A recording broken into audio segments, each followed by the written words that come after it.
pick up a barrel of oil. It weighs over 300 pounds. It is roughly the size of a large trash can. And inside this single barrel are the ingredients for countless different products that power and sustain modern civilization. But here's the remarkable truth that almost nobody knows. That barrel does not contain a single product. It contains 6. In fact, when a barrel of crude oil arrives at a refinery, the refinery's job is not to create a single useful substance. Its job is to transform that barrel into 6 different products, each with its own specific purpose, its own unique properties, and its own critical role in keeping the world running. One barrel becomes multiple products. One crude oil becomes 6 markets. This is the remarkable engineering feat that most people never consider. When you fill your car's gas tank, you are using just one of the 6 products hiding inside that barrel. But that barrel also contains fuel for trucks, fuel for jet engines, fuel for home heating, fuel for cooking, and fuel so heavy it can power the largest ships on Earth. The question is simple: what exactly is inside that barrel of oil? And more importantly, how does one substance become so many different products? The answer is one of the great achievements of industrial chemistry, and it starts with understanding that different molecules have different boiling points. Gasoline, petrol, the fuel for personal transportation. When you think of oil, you think of gasoline. It is the most visible oil product in the world. Every day, over 40 million barrels of oil are consumed globally just to produce gasoline. In the United States alone, Americans consume roughly 370 million gallons of gasoline per day. That is enough to fill an Olympic swimming pool every 15 seconds, 24 hours a day, 7 days a week. But gasoline is actually only one fraction of that barrel. When crude oil is heated and separated in the refinery, gasoline is the middleweight fraction. It is lighter than diesel, but heavier than jet fuel. Gasoline molecules typically contain between 5 and 12 carbon atoms. These molecules are volatile enough to evaporate and burn in an internal combustion engine, but stable enough to be stored in a tank without significant losses. The invention of the automobile engine changed everything about gasoline's importance. Before cars, gasoline was a waste product. Refineries separated out the profitable products like kerosene for lamps, and gasoline was often simply discarded or burned off. Then the internal combustion engine was invented, and suddenly, gasoline became the most valuable product a refinery could produce. Today, gasoline powers over 1.4 billion cars on Earth. It transports people to work, to school, to medical appointments. It powers motorcycles in developing nations where motorcycles are often the primary transportation. The global automobile industry generates over $3 trillion annually, and almost all of that depends on gasoline refined from crude oil. But there is something important about gasoline that most drivers never consider. The gasoline you pump today is not the same as the gasoline from 50 years ago. Modern gasoline is highly engineered. It contains hundreds of different hydrocarbons blended together. Detergents are added to keep engines clean. Anti-knock additives are added to prevent engine knocking. Biofuels are sometimes blended in to meet environmental regulations. Every gallon is a precise chemical formula designed for performance, environmental compliance, and cost effectiveness. Gasoline accounts for roughly 35 to 40% of the products extracted from a barrel of crude oil. This means that roughly 15 gallons of every 42-gallon barrel becomes gasoline. The remaining portion becomes all the other products: diesel, jet fuel, heating oil, LPG, and heavy fuel oil. This is the fundamental calculation that oil refineries perform constantly, trying to optimize the product mix to match market demand. But what happens to the rest of the barrel? Where does it go? This is where the story becomes even more fascinating. Diesel fuel, the backbone of commerce. If gasoline is the fuel of personal transportation, then diesel is the fuel of commerce. It is heavier than gasoline, denser, and it contains more energy per gallon. Diesel molecules typically contain between 10 and 20 carbon atoms, making them larger and more stable than gasoline molecules. The global commerce system depends entirely on diesel. Every truck carrying goods across continents runs on diesel. Every container ship moving products between continents relies on diesel engines or heavy fuel oil. Buses transporting millions of people to work, school, and medical appointments run on diesel. Tractors preparing the soil and harvesting crops run on diesel. Construction equipment, mining equipment, industrial machinery, nearly all of it runs on diesel. The difference between gasoline and diesel engines is significant. Diesel engines operate on the principle of compression ignition. The fuel is injected into a cylinder filled with highly compressed air. The heat of the compression ignites the fuel. This is different from gasoline engines, which use spark plugs to ignite the fuel. The advantage of diesel is efficiency. A diesel engine typically converts 45% of the fuel's energy into mechanical work, compared to just 30% for a gasoline engine. This means diesel vehicles travel further on the same amount of fuel. For a truck driver traveling hundreds of miles per day, this efficiency difference is critical. A diesel truck can travel 6 to 8 miles per gallon, compared to 5 to 7 miles per gallon for a gasoline truck. Over the lifetime of a vehicle that travels hundreds of thousands of miles, this efficiency difference represents thousands of dollars in fuel savings. This is why commercial transportation almost exclusively uses diesel. The scale of diesel consumption is enormous. Roughly 200 million trucks operate globally. Many operate every single day. A large truck consumes 5 to 7 gallons of diesel per hour of operation. Consider the numbers. 200 million trucks, operating 10 to 12 hours per day on average, consuming 6 gallons per hour. That is over 12 billion gallons of diesel consumed daily just by trucks. Add to that buses, ships, construction equipment, agricultural equipment, and power generators, and the total diesel consumption exceeds 30 million barrels per day globally. Diesel accounts for roughly 25 to 30% of a barrel of crude oil. This means roughly 10 to 12 gallons of every 42-gallon barrel becomes diesel. Combined with gasoline, these two products account for 60 to 70% of the barrel's value and volume. But the refinery is not finished. It still has another 13 gallons to process. Jet fuel, kerosene, fuel for the skies. High in the sky, at 35,000 feet above the ocean, a commercial jet airliner cruises with 300 passengers on board. The 4 massive turbofan engines that power this aircraft consume roughly 750 gallons of fuel per hour. For a transatlantic flight, that is 5,000 to 7,000 gallons of fuel burned to transport those passengers across the Atlantic. The fuel burning in those engines is kerosene-based jet fuel. Jet fuel is similar to gasoline and diesel, but it is engineered with much tighter specifications. Commercial aviation cannot tolerate variation. Jet fuel molecules must have precise boiling points, precise viscosity, and precise energy density. A variation that would be acceptable in automotive fuel could be catastrophic in an aircraft engine. Jet fuel molecules typically contain between 8 and 16 carbon atoms. This makes them lighter than diesel but slightly heavier than gasoline. The fuel must remain liquid at temperatures as low as -50 degrees Celsius at cruising altitude, yet it must flow smoothly and burn completely in the engine's combustors. Beyond commercial aviation, jet fuel serves another critical purpose. Military aircraft, fighter jets, transport planes, and military helicopters all depend on jet fuel. The military's jet fuel consumption is classified in many countries, but it is known to be substantial. Additionally, jet fuel is used in some high-end racing engines and specialized industrial equipment. The global aviation industry consumes roughly 90 million gallons of jet fuel per day. That is equivalent to 2.1 million barrels of oil consumed daily just for aviation. Consider that a single intercontinental flight can consume 5,000 to 10,000 gallons. With roughly 45,000 flights happening globally every single day, the jet fuel consumption is staggering. Jet fuel accounts for roughly 8 to 12% of a barrel of crude oil. This means roughly 3 to 5 gallons of every 42-gallon barrel becomes jet fuel. This is less than gasoline or diesel, but it is perhaps the most carefully engineered of all oil products. There is no room for error in aircraft fuel. Heating oil, the fuel that keeps us warm. In winter, when temperatures drop below freezing in northern regions, heating becomes critical. In many parts of North America and Europe, heating oil is the fuel that keeps homes and buildings warm.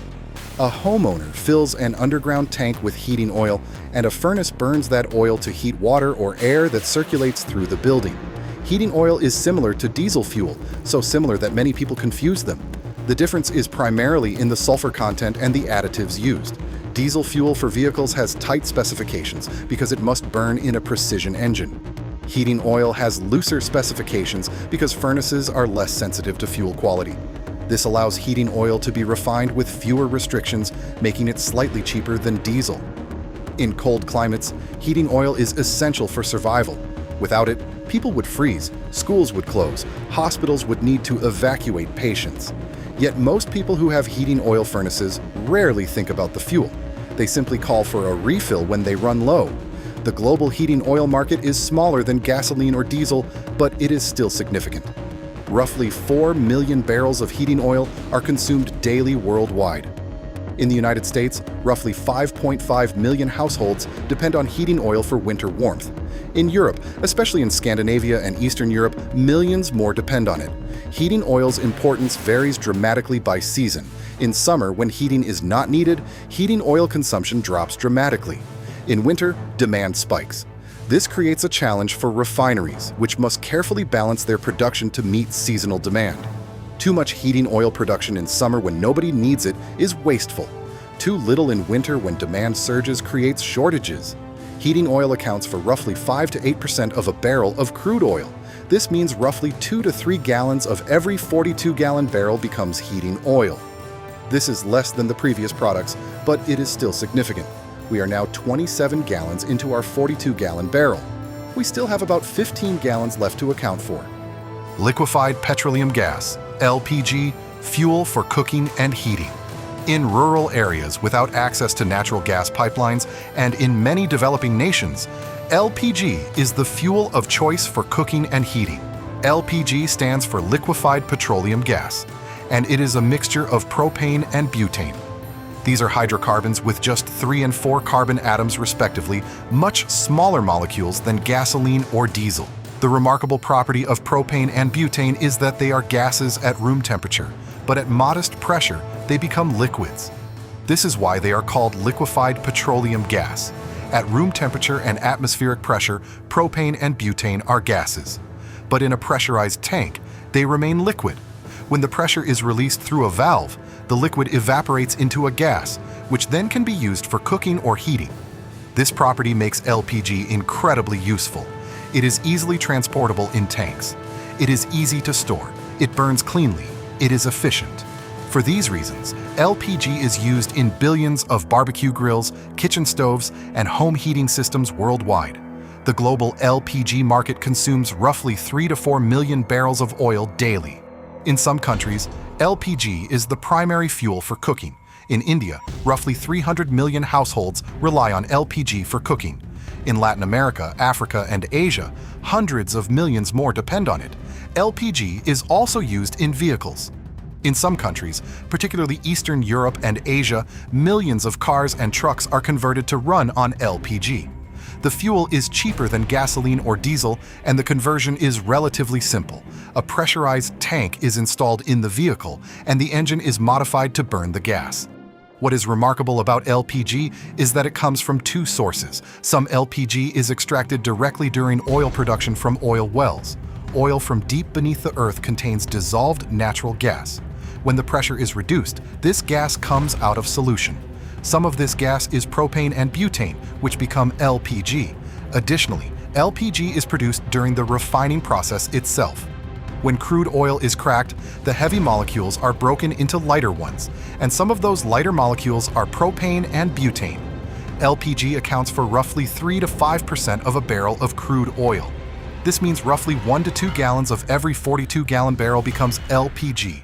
We are now 28 to 31 gallons into our barrel. We still have roughly 11 to 14 gallons remaining. What happens to that final portion of the barrel? Heavy fuel oil, bunker fuel, the fuel of giants. Imagine the largest ships on Earth, container ships that are 400 meters long and carry 20,000 shipping containers, cargo ships that are even larger. These vessels weigh over 100,000 tons when fully loaded. The engines that power these ships are massive. A single ship's engine can weigh 2,000 tons. It can be 5 stories tall, and it consumes enormous quantities of fuel. The fuel that powers these ships is not gasoline. It is not diesel. It is heavy fuel oil, also called bunker fuel. Heavy fuel oil is the densest, heaviest, most viscous product from the refinery. It is so thick that it must be heated before it can be pumped. The molecules in heavy fuel oil contain 20 to 70 carbon atoms, far larger and more complex than any of the lighter fractions. A large container ship's main engine consumes roughly 250 tons of heavy fuel oil per day when operating at full power. That is equivalent to 750,000 liters per day. A single ship's annual fuel consumption can exceed 90,000 tons. The global shipping industry operates roughly 90,000 cargo ships.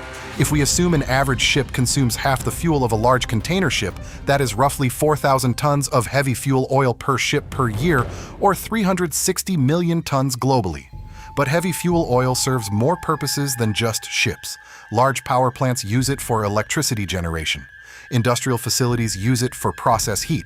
In remote regions without access to other fuels, heavy fuel oil is used to generate electricity. Roughly 7 to 8 million barrels of heavy fuel oil are consumed daily worldwide.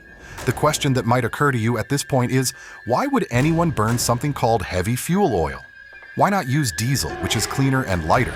The answer is economics. Heavy fuel oil is the cheapest petroleum product per unit of energy.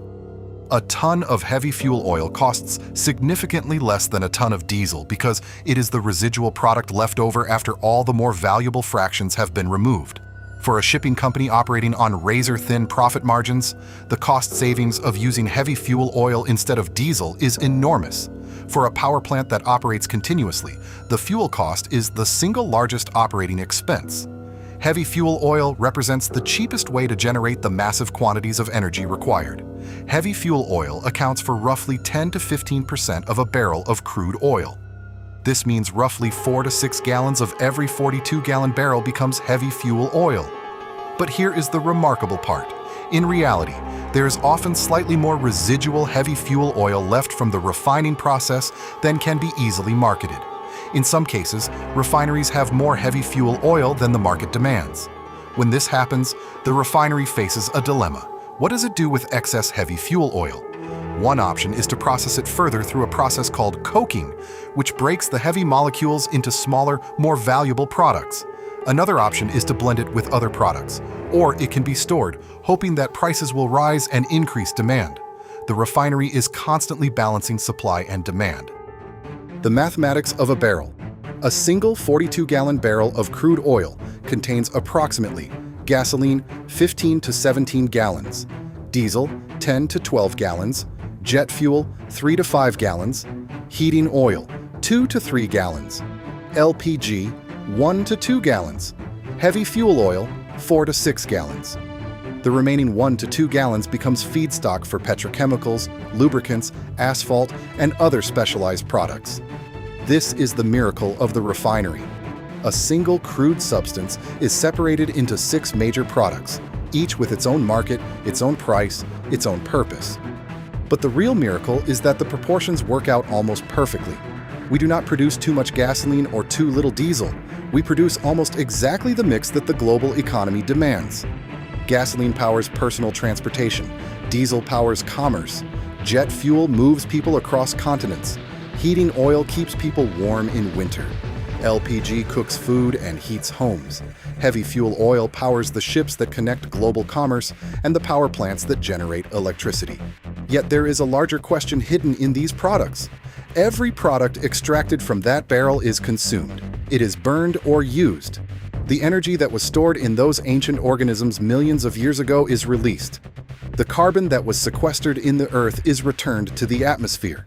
The consequence of this extraction and consumption is the climate change reshaping our world. Understanding what is in a barrel of oil is not just about understanding products. It is about understanding the foundation of modern civilization. It is about understanding where our energy comes from and what we consume and what we leave behind. It is about understanding that every gallon of gasoline we burn, every flight we take, every warm home we heat, comes from oil extracted from beneath the earth. And it is about understanding that the age of abundant oil is finite. The next time you see a barrel of oil, picture what it truly contains. Picture 6 different products serving 6 different purposes. Picture the refinery that separated it. Picture all the ships, trucks, cars, and homes that depend on its products. And picture the choice we must make.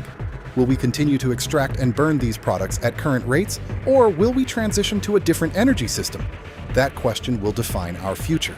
But first, we must understand the present, and now you do.